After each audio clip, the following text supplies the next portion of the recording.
people. One who says, who knows, and why should I know? And the other who says, I know it all. Why do I need to know anything? We'll try to sort some of these things today. And hopefully you're all in that list of who knows it all. But I'll just bring my 2 pence of knowledge into that.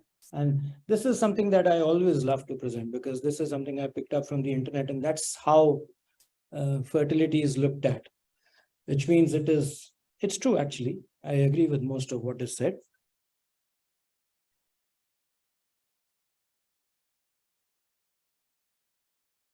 Oh, perfect. Yes. Good. You always need a good helping hand of Dr. Sarabhi. So we'll start with this. And we were discussing this. Yeah. So essentially is the female's or the woman's task to have the burden of the IVF, and the male really has got to do nothing about it. And this actually has changed since ICSI's come in. Prior to that, there used to be a variety of things that the male was involved with. We didn't know what to do with the sperm that you got out of the testes. And so there were so many things that you had to do jugglery with. But now those things have changed since ICSI's come in. The main factors that influence fertility, we know, are the duration, the fact whether it's primary or secondary, what are the results of the semen analysis, what's the age and the fertility status of the partner,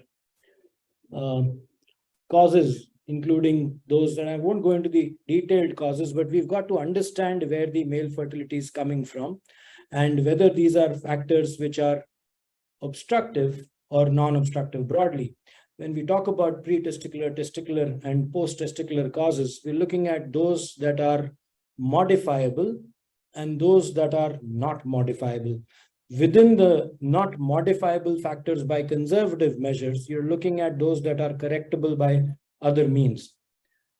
So we're always looking at those factors that we can modify very early just by simple lifestyle changes. And we find time and again, couples haven't had enough sex, and that's the reason why there's no fertility. And even now I get couples. Yesterday I had a couple where the man works in Delhi, the wife works in Chandigarh. They meet twice a month, and they say they've been planning fertility for the last 6 to 12 months. And you know that that's not how it's worked. Sometimes lubricant use, the lack of understanding of what lubricant is okay to use, timing of intercourse. A lot of these factors, will be surprised by knowing how educated people also understand very little about the anatomy of how intercourse happens, the physiology behind it, the frequency of what intercourse is supposed to mean, and all of that. We've got to know about the partner history and whether that's playing a role somewhere.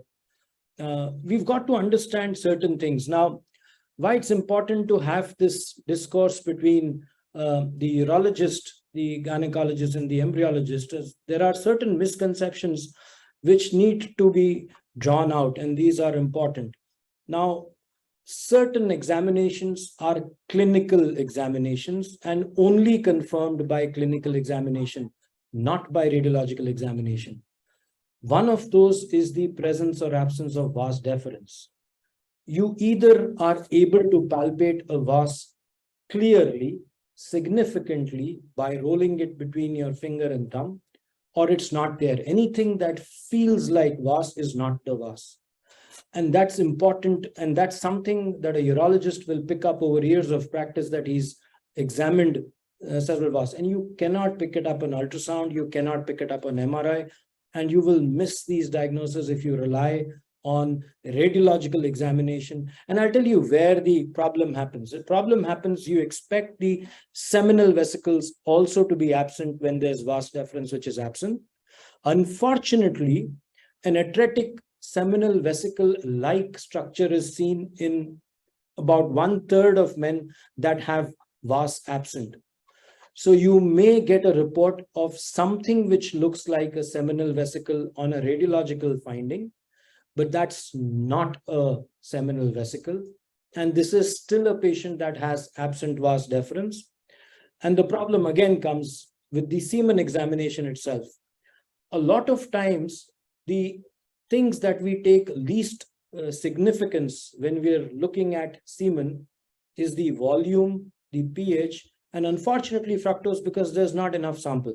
So look at the factors that you tend to overlook. You've not measured the volume, you've estimated it, and the estimate can be very different from what it actually is. You've not looked at the pH, because who looks at pH? And then the final factor is fructose. You just didn't have enough semen to actually test the fructose. So let it be. And these were the three things that would have helped you with the diagnosis of absent vas deferens, because what you would have had is a low volume ejaculate, acidic pH, and fructose absent. With that, the clinical finding of absent vas would have made all the difference. Now, why? Because here testing the woman for CFTR would be very important, because here, if you have the woman carrying the CFTR anomaly, you would have a high risk of a fatal outcome in the form of cystic fibrosis in the offspring. So all of this, back to that fact that we did not rely on the physical examination of vas deferens. This also happens, by the way, with varicocele. Now, varicocele is another thing which is a clinical diagnosis when you contemplate surgery. Interestingly, I had a patient today that came into the clinic, and I'll just mention this so that it adds to another factor regarding when and when not to operate a varicocele. So I used to say, if you attended a gynecologist clinic, you don't operate a varicocele. And if you attended a surgeon or a urologist clinic, you operate a varicocele. Actually, if you look at some data that's been published, there's this sequence where Evers and Collins and all the gynecologists that published papers, including the Cochrane database, said that there was no evidence that varicocele surgery caused any improvement. And the others, which were urologists, including Marmar and all the others that published papers, actually went forward and said and showed that, so you can make data appear, point your way when you're looking at data from your point of view. The important thing is to understand absolute indications. So I had a patient today that came in with a reference to get a varicocele surgery done. He had grade 3 bilateral varicocele, but he was not a candidate for surgery. And I'll tell you why he was not a candidate, because he had very small volume testes, 2 to 4 ml testes, and non-obstructive azoospermia. Now, in non-obstructive azoospermia, if you are to offer varicocele repair, you will only and only offer it if the testicular volume suggests that you can get some form of recovery. And it's highly unlikely to happen in a very atrophic testis. So you have to make that right judgment. Yes, it has to be a clinical varicocele. Yes, there has to be an abnormality in semen parameters. Yes, there must be proven infertility of 1 year duration and normal or correctable female factor. Those are the 4 broad indications for doing varicocele repair. But along with this, there've got to be clinical judgments. You can't do it in an atrophic testis with non-obstructive. As it is in men with non-obstructive azoospermia, you are sitting on a tightrope. Sometimes these men have come to you with maybe occasional sperm seen, occasional motile, occasional non-motile sperms. And if you were to offer varicocele surgery to them, you could end up with a patient who had few sperms who became azoospermic following your procedure. And that can happen because if you've just caught him on that spindle of him going down to azoospermia. So in such cases, actually, if we are at all to offer any surgery, it's with a lot of counseling and with having cryopreserved several aliquots of semen before we even attempt any kind of repair. So again, clinical decision to be made before you do any intervention. Now remember, as long as you don't do any intervention, you're safe. But as soon as you commit to an intervention, you have done the act of commission, and there everything is accountable for. What investigations will you look at? Semen analysis, it's changed a lot. Again, I leave it to your, and I think your judgment in this is far better and far more experienced than mine. But I leave it to your judgment as to what you find better in your clinical practice, the 5th edition or the 6th edition, because there's a lot that's, there's a lot of gray areas. If you look at the 6th edition, it's actually taken away reference zones. It's actually saying that you can't label anyone as subfertile or fertile based on this. This is just a shift of semen parameters in a male, as you would call it, or in a population of men, as you would call it, who are fertile. But there's no labeling that you can do as you would do that fifth centile is here, below this are subfertile, fifth to 95th centile is this. They've taken away all of that now. So if you look at, and they've taken away all terms also. So there's nothing known as OATS now. There's nothing known as oligospermia now. You have no terminologies now to refer to. If you were to treat someone now by the sixth edition, you can't call him oligospermic. You can't call him all of these things because they've done away with all these terminologies now. So how would you then treat? So it's a balance, you know, you can't jump to another reference range now. I tend to use the fifth edition a lot, though I think they had erred in the fact that they had not got rapid progressive there. And I think that's a good point of getting back into the sixth edition.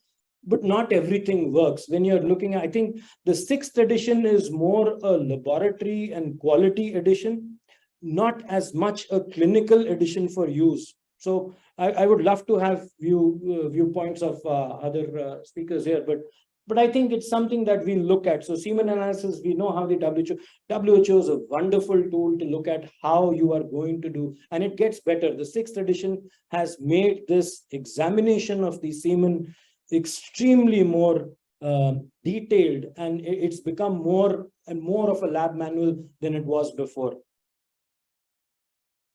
And we'll skip this, but the issue which happens several times, and again, this is an advice that I've given to most labs that I do visit, most IVF centers that I visit, always keep a vibrator handy in your clinic. I used to use a lot of electroejaculation where vibration would not work. I've become more tempered in my use now, as I've found that outcomes in men that I use testicular sperm versus electroejaculation, somehow the ones that had undergone a testicular aspiration had better outcomes.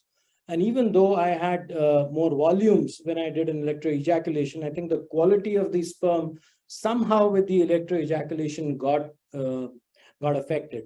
So I'm now probably wiser in my use of whether I want to offer general anesthesia, a procedure to this paraplegic male for paraplegic or maybe a difficult ejaculator for electroejaculation. And I'm now in these men far more comfortable with the sequence of using vibrator in the clinic. And there are types of vibrators. So you can use the high amplitude vibrators for the ones that are very difficult in terms of their ejaculation, or otherwise then proceed with testicular aspiration. It's the same thing with retrograde ejaculation also. We used to do that entire rigmarole of doing alkalinization of the urine, then making the patient pass, then doing that ejaculation, catheterizing the patient, taking the sample, and then IUI wouldn't work, so you would end up with ICSI.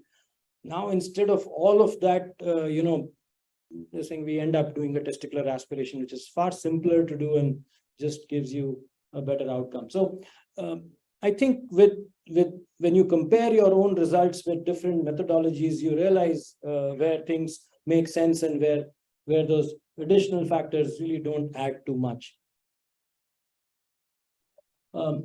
Again, you would have seen this if you've seen some of my previous lectures, but this is a report that you do get time and again. And unfortunately, this just tells you that the center has not been, following any kind of guidelines to issue their reports. And you want a report that's, sorry, this is gone. You want a report that's, this is still on the 5th edition, this is an older slide, but you want a report that's far more descriptive in its nature. It should talk about how the sample was collected, when it was collected, how many days of abstinence, was all of the sample collected or was some part spilled, and then other factors. So you want to look at all of these basic factors in the history. Also, were there drugs being used? Were there any medication being used when the sample was collected, and so on? And you've had this progression. We've spoken about the editions, how they've changed. We want to look at all of these factors. One important factor is if you're getting morphology, which is higher than 30% in any report that you're seeing, it's probably not been done. And another factor that if you're looking at CASA, if you're looking at computerized semen analysis, morphology is not something that you should look at, because that's just junk in these computerized reports. So you want to look at morphology that's been assessed by an examiner and reported from there. And that's how I look at my reports. if I'm looking at a report, and if I get a report which is very variant, then I know the dilution has also not been done properly. And that's another error that I can get there with the CASA. So you've got to be careful with where these even reports are coming in from. I mean, you were much more aware of these things, but as a practitioner, for me, it becomes very important that I assess these things very importantly. I know that if morphology has not been assessed properly, then it's difficult for me to judge that by the report that's saying 80% normal forms. These haven't changed, which means that we're looking at the guidelines, which still recommend us to do a hormone analysis if the counts are below 10 million per ml. And we usually will do LH and total testosterone and FSH at bare minimum levels. What the FSH can tell us is that if the FSH is 2.5 times normal, it usually indicates a poor testicular status, which means it points towards a failing testes. And the testosterone may be lower normal in such cases. And the LH indicates the level of intratesticular testosterone that's presently there, so that if you're looking at optimizing this patient, you can look at optimizing if the LH also falls within normal or a high normal range. In obese men, we look at estradiol and a testosterone to estradiol ratio, which may get altered. And in these patients, an aromatase inhibitor works well. Now, when you're using aromatase inhibitors, again, this question is asked several times to me. Do not use it on a very high dose. The aromatase inhibitors have a certain amount of adverse effect on the sexual prowess of the male, and especially on desire and libido. So if you're looking at using aromatase inhibitors, my preference is to use them once a week. If not, if I need to use a higher dose because this is a very altered TE ratio, then we can make it up to a maximal of 1 milligram alternate day, but we usually will not exceed that. So be careful when you're using letrozole or anastrozole in these men, and keep the dose limited. Again, one more important factor is I see a lot of use of HCG for optimization when the testosterone is low. Remember that if you're going to use HCG, one of the things that I've noted, and again, I think the IVF specialists know this far better than me, but the urinary HCG that we're getting is becoming more and more water. So my preference is now to use recombinant HCG rather than urinary HCG. And again, with HMG also, I'm getting the same problem, and I'm moving more towards rec FSH. And in my men with hypogonadotropic hypogonadism, where I used to wait for 3 to 4 years, I sometimes get results in 3 to 6 months now. So that's the change that I've noticed ever since I've changed my practice. I don't use any urinary HCG now. It's unethical on my part to use anything which I don't believe has the constituent that it needs to have. So I'm not using it. It's far more expensive, but if you look at the time duration that it cuts down, it really makes sense. So that's one of the changes that has happened. The other thing that I was talking about is that when you're using this, the FSH will fall. You don't want the FSH to fall here. So we'll add something like a clomiphene there. And if you add clomiphene to say a Novitrol or a recombinant HCG, you're going to be allowing the FSH to remain stimulated. And you have to counsel the couple, because the couple will always come in and tell you, my FSH is very high. What do I do about it? And you have to tell them what a high FSH represents and why is it becoming high, and what the body is trying to do when it is raising the FSH. We've spoken about this, but sometimes you do an ultrasound. We will do an ultrasound if it's a very obese male. We'll do it if there's been surgery in the past, if the scrotal examination is difficult, or if there is suspected testicular mass. Sometimes also for ejaculatory duct obstructions, we'll do transrectal ultrasounds. Again, I won't speak about this. We did the myopsis, and I think Dilip Patil and I was involved with this in the myopsis. We've been done. It was difficult. I mean, getting that reagent strip and all of that was a challenge. And then to cost it into our environment, I mean, we would have to charge the patient 6,000 rupees. Then you want to do it twice because you want to see whether there's been any outcome of whatever intervention you've done.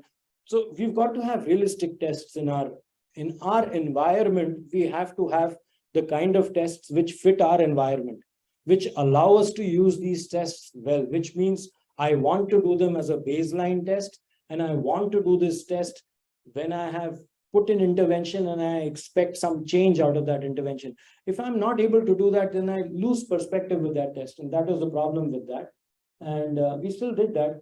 Again, DNA fragmentation, I tend to support elosperm just because it's an inexpensive test. And if I look at SCSA, it still becomes a cost to the patient.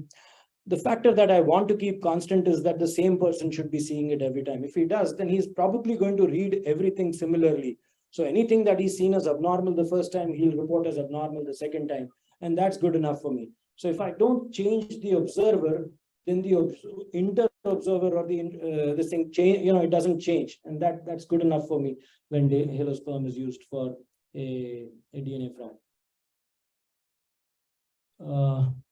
When and whom to test. This is especially for the advanced sperm function test.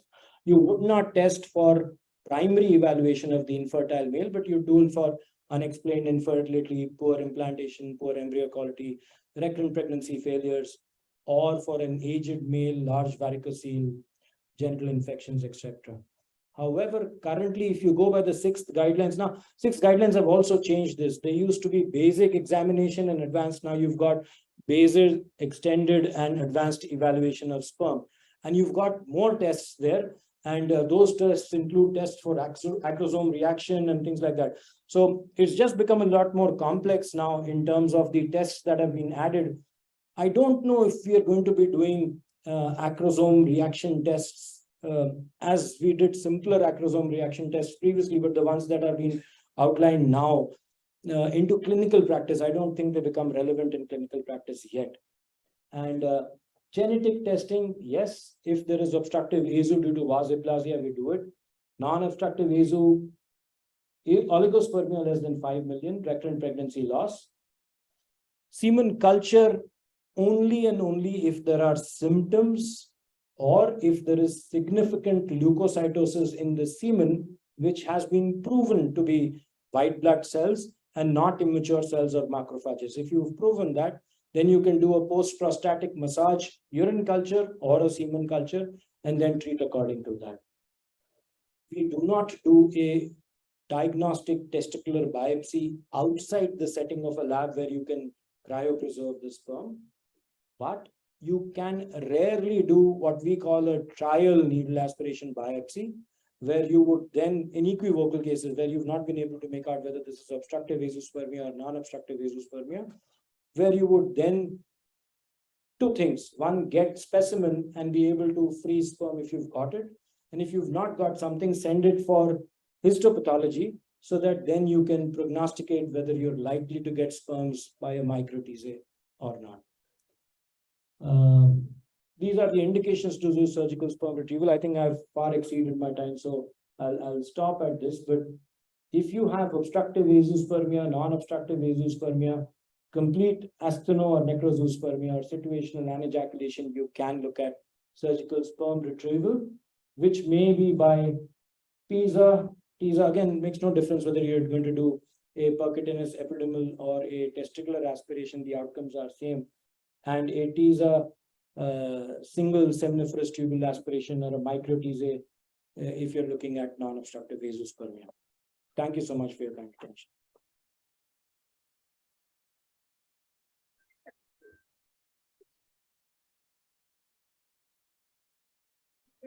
Any questions? Question? Right now? Any questions? Any questions?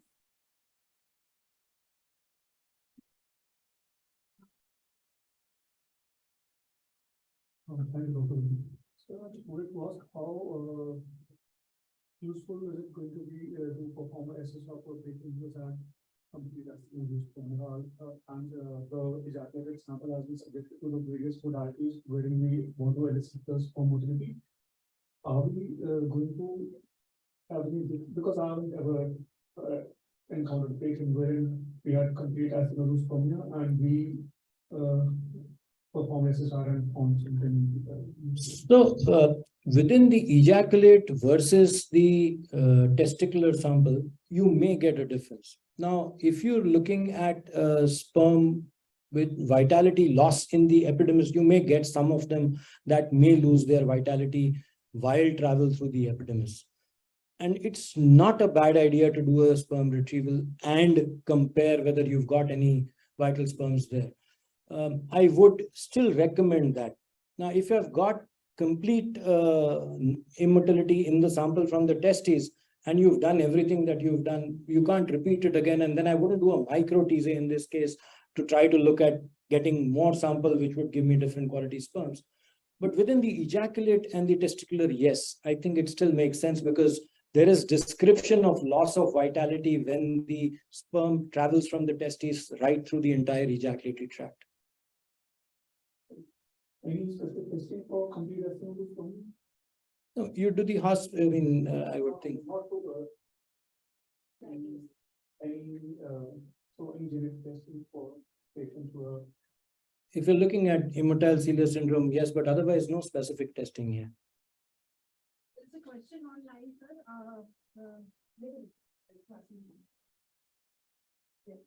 People were unable to see your presentation, unfortunately, sir.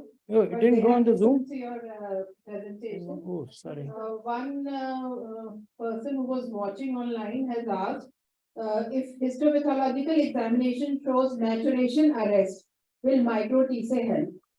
Excellent question. And I welcome questions such as these because that's the intent of this.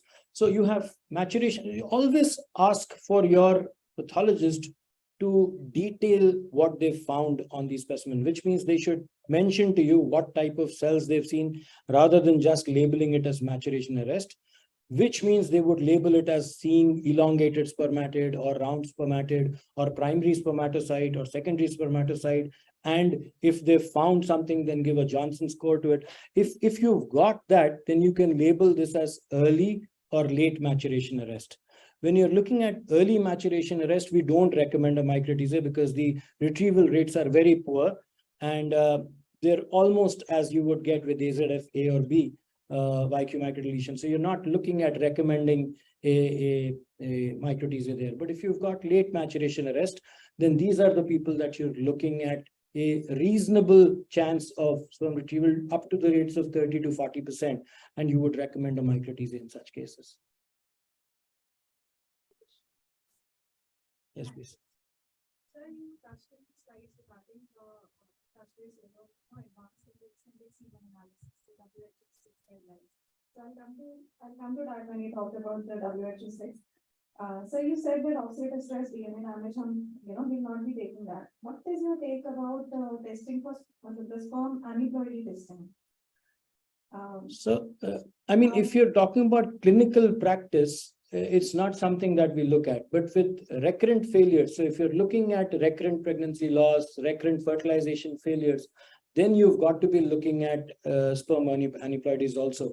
And which is why I'm saying that, when we're talking about basic semen tests or advanced semen tests, they've actually come into extended semen testing now.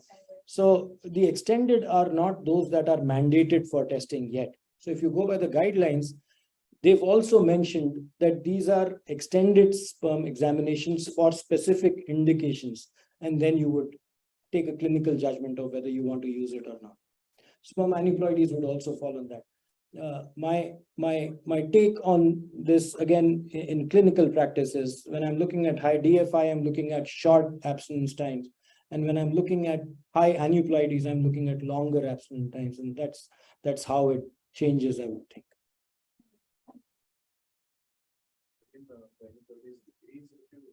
Make the shorter, in the shorter abstinence times, the aneuploidies increase. So in shorter abstinence time, we don't get so many VLF packages from. Yeah, so the clinical practice for getting away with DFI is to make him ejaculate several times on the same day and then take the sample. The freshest will have the least DNA fragmentation. We have one more question. Please wait.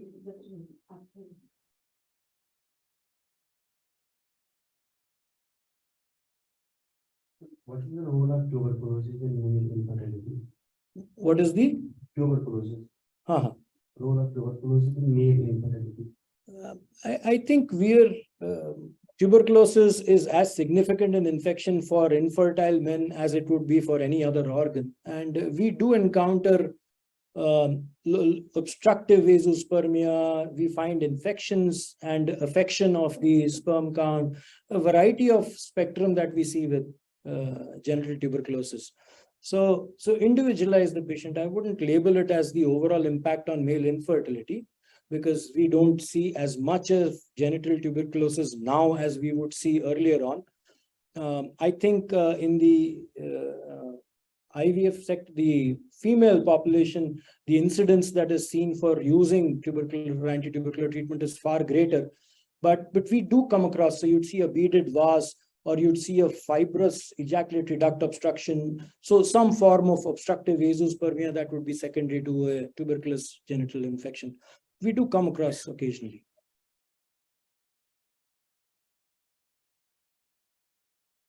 Sir, can we do micro TISA for diagnostic purpose?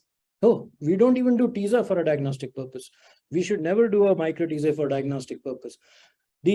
What I think is meant by if I understand the question correctly, is can I do a micro TISA other than the setting of where the egg is already stimulated, which means the egg pickup has been planned for the partner, and can we do it separately? Yes, we can, in two situations. One, if you've got frozen eggs already, so that simplifies things. You had one cycle, you'd planned for teaser, or you'd planned for ejaculate samples. The couple had not decided regarding any intervention for the male. So you ended up freezing the eggs, and then it leaves you open time. You can do the micro teaser when you want to. That's a separate thing. It's not a diagnostic thing. It's a therapeutic option still, but you would do it separate from the day of egg pickup.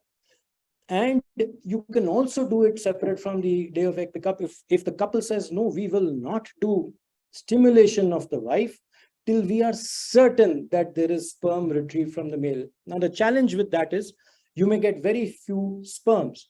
So you should have sperm VD or some way of storing single sperms then, and you should be able to store those sperms so that if you found, say, 10 sperms, you'll hardly get any sperm on thawing. How many will you get as viable sperms for ICSI?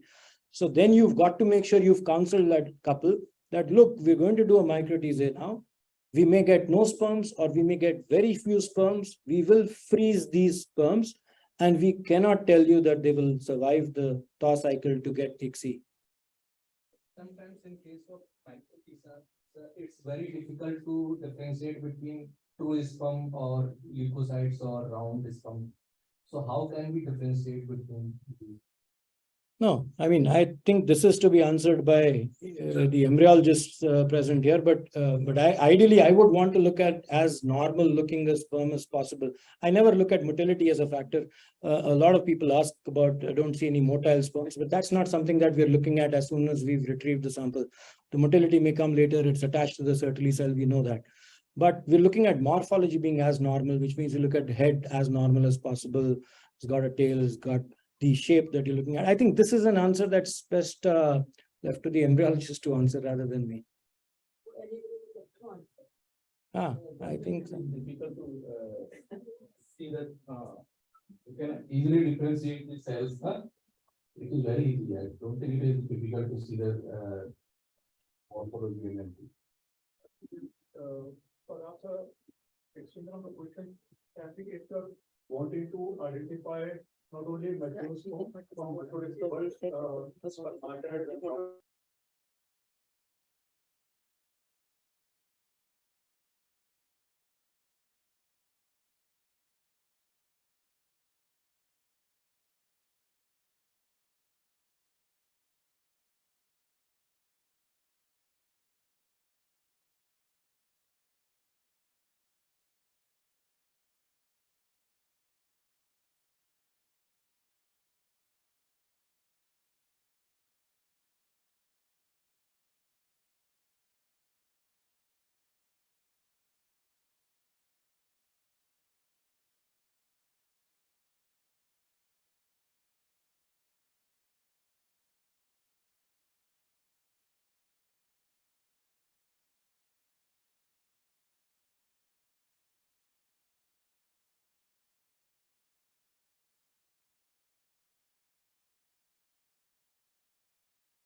for your lovely questions. Now we are